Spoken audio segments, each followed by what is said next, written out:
ان کی چاروں چاردیواری کے تقدس کو پامال کیا گیا. ان کے ججز کے عزیز و اقارب کو اغوا کر کے ان پہ تشدد کیا گیا. اور کس سے کیا؟ انتظامیہ کے اعلی کار نے اور چیف جسٹس آف پاکستان نے کس کے حوالے کر دیا اس ساری تحقیق اور تفتیش کو؟ انتظامیہ کی بنائی ہوئی ہے کمیشن کو.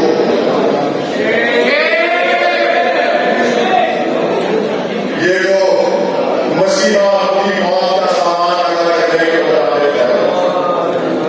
دوسری جنگ عظیم جب ہو رہی تھی تو برطانوی وزیر اعظم ونسٹن چرچل سے پوچھا گیا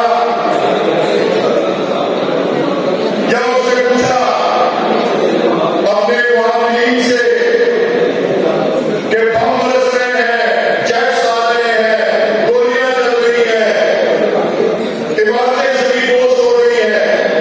دوسرے جنگ عظیم کے بھون کے اندر انگلستان تھا.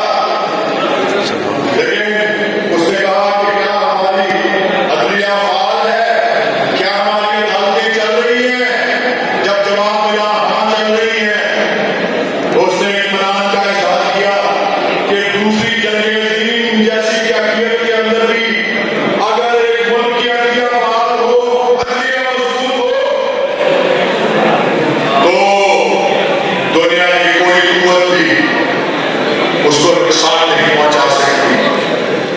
ہم نے اپنے عدلیہ کے وقار کو، اپنی عدلیہ کی آزادی کو، قانون کی حکمرانی کو، آئین کی بالادستی کو، جو اتنا بڑا خطرہ، جو اتنا بڑا اس پہ حملہ ہوا کہ قانون کی حکمرانی کے بجائے جنگ کا قانون اور مائٹی رائٹ کی آواز جو ہے اس کے خلاف اٹھائی. باعزت تھے ہائی کورٹ کے ججز نے اس کو انتظامیہ کی صلاحیت کے رد کر دیا. سپریم کورٹ آف پاکستان کے لیے ضروری ہے کہ وہ خود بطور ایک ادارے کے اس میں ایکشن لے، طلب کرے وزیر اعظم کو، طلب کرے انتظامی اداروں کو اور جواب دے ان سے، بجائے کہ کارکنوں کے اندر ان کے ساتھ میٹنگ کرے.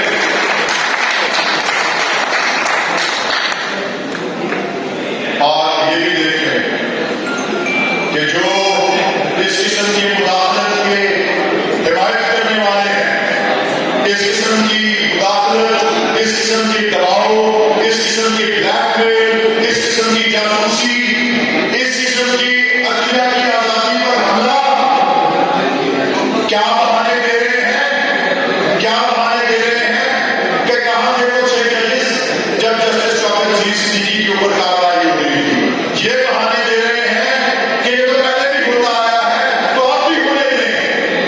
یہ بہانے دے رہے ہیں کہ یہ چھ ججز جو ہیں یہ جانبدار ہیں اور کسی ایک سیاسی قوت کا ساتھ دینا چاہ رہے ہیں. یہ سب اس کو مسترد کرتے ہیں ہم. اور جس طرح سے دو چیزوں پہ رہنمائی مانگی تھی ججز نے، ایک کہ ملک کی کنونشن کی جائے عدلیہ کی، جس میں پاکستان بھر سے اس بات کا اندازہ لگ سکے کہ کس پیمانے کے اوپر یہ مداخلت ہو رہی ہے، کس پیمانے کے اوپر یہ بلیک میل، یہ تشدد اور یہ جاسوسی ہو رہی ہے. اور دوسری رہنمائی مانگی تھی وہ یہ تھی کہ ایسے حالات کے اندر ہمارا ضابطۂ اخلاق خاموش ہے، ہمیں رہنمائی دی جائے. دونوں چیزوں کو انتظامیہ کی نظر کر دیا گیا. میں تو افسوس کے ساتھ اور مایوسی کے ساتھ لیکن اس عزم کے ساتھ کہ گمراہ اس قسم کی جانبدارانہ تحقیقات نہیں ہونے دیں گے، میں حبیب طالب کے ارشاد سے اجازت دیتا ہوں کہ دیپ جس کا بدلہ میں کرے، چند لوگوں کی خوشیوں کو لے